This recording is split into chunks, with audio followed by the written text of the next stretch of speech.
ಒಂದು ಆದೇಶ ಆಗುತ್ತೆ. ಅವತ್ತು ಆದೇಶ ಮಾಡಿರೋದು 2017ರಿಂದ ಕೊಡಬೇಕು ಅಂತ ಆದೇಶ ಆಗಿದೆ.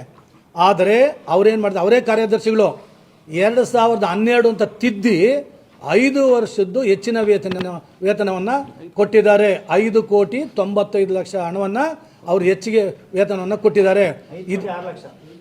5,06,00,000 ಹಣವನ್ನು ಹೆಚ್ಚಿಗೆ ಕೊಟ್ಟಿದ್ದಾರೆ. ಅವರು ಸಂಘಕ್ಕೆ ಮಾಡಿರುವಂಥದ್ದು ಮೋಸ. ನಾವ್ಯಾರು ಮೋಸ ಮಾಡಿಲ್ಲ. ಅವರು ಅವತ್ತಿದ್ದಂಥವ್ರು ಪ್ರಧಾನ ಕಾರ್ಯದರ್ಶಿಗಳು. ಅವ್ರು ಇವನ್ನೆಲ್ಲ ನೋಡಬೇಕಾಗಿತ್ತು. ನಾವು ಪ್ರಧಾನ ಕಾರ್ಯದರ್ಶಿ ಆಗಿರಲಿಲ್ಲ. ಅವತ್ತು ತಿದ್ದಿ ಸೈನ್ ಮಾಡೋಂಥದ್ದು ಏನಿತ್ತು? ಯಾಕೆ ತಿದ್ದಿದ್ರು? ಇವರಿಗೆ ಅಷ್ಟು ಮಾತ್ರ ಅರಿವಿಲ್ವಾ ತಿದ್ದಬೇಕು ಅಂತ? ಯಾಕೆ ತಿದ್ದಬೇಕು? ಸಂಘಕ್ಕೆ ಲಾಸ್ ಮಾಡಿದ್ದಾರೆ 5 ಕೋಟಿ ಚಿಲ್ಡ್ರನ್ನ. ಯಾರು ಕಟ್ಟಬೇಕು? ಇವತ್ತು ಕೋನಪ್ರೊಡ್ಯೂರ್ ಕಟ್ಟಬೇಕು. ಅದು ಅವರೇ ಒಂದು ಕಂಪ್ಲೇಂಟ್ ಮಾಡ್ತಾರೆ. ಎಲ್ಲಿ? ನಮ್ಮ ಇಲಾಖೆಯಲ್ಲಿ ಸಹಕಾರ ಸಂಘದಲ್ಲಿ ಹೋಗಿ ಒಂದು ಕಂಪ್ಲೇಂಟನ್ನು ಮಾಡ್ತಾರೆ. ಯಾರ ಮೇಲೆ? ಬೇರೆ ಅದರ್ಸ್ ನಮ್ಮ ಡೈರೆಕ್ಟರ್ ಮೇಲೆ. ಅವರು ಏನು ಮಾಡ್ತಾರೆ ಅಂತಂದು ಪುನಃ ಹೋಗಿ ಕೋನಪ್ರೊಡ್ಯೂರ್ ಈ ಥರ ಮಾಡಿದ್ದಾರೆ, ಈ ಥರ ಮಾಡಿದ್ರೆ ಅವರೇ ಹೋಗಿ ಸಹಕಾರ ಸಂಘದಲ್ಲಿ ಅರ್ಜಿಯನ್ನು ಕೊಡ್ತಾರೆ.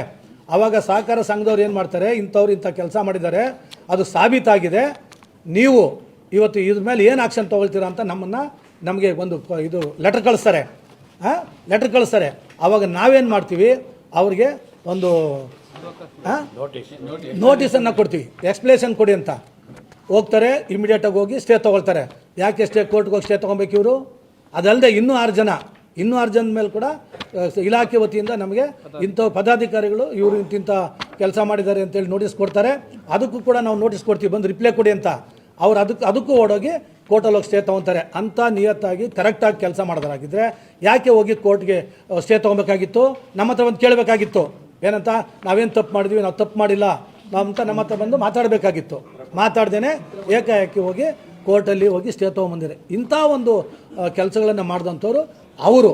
ಇವತ್ತು ಸಂಘದಲ್ಲಿ ನಾನೇ ದುಡ್ಡನ್ನ ಇಟ್ಟಿದ್ದೀನಿ, ನಾನೇ ಮಾಡಿದ್ದೀನಿ, ನಾನೇ ಚಾಚಾ, ನಾನು ಬಿಟ್ಟರೆ ಇನ್ನಿಲ್ಲ ಅಂತ ಅಂದ್ಕೊಂಡು ಹೇಳ್ಕೊಳ್ಳೋದು ಇದು ಭಾಳ ಅಪರಾಧ. ಇದು ಇವತ್ತು ಅವ್ರು ಮಾಡಿರ್ತಕ್ಕಂಥದ್ದು ಇತಿಹಾಸದ ಸಂಘದ ಆವರಣದಲ್ಲಿ ಬಂದು ಯಾರನ್ನೋ ರೌಡಿಗಳನ್ನ ಅವ್ರನ್ನ ಕರ್ಕೊಂಬಂದು ಸಂಘದ ವಿಚಾರದಲ್ಲಿ ಧಿಕ್ಕಾರ ಹಾಕಿ ಇವತ್ತು ಇಡೀ ಜನಾಂಗಕ್ಕೆ, ನಮ್ಮ ಸಮುದಾಯಕ್ಕೆ ಅವಮಾನವನ್ನು ಮಾಡಿದ್ದಾರೆ.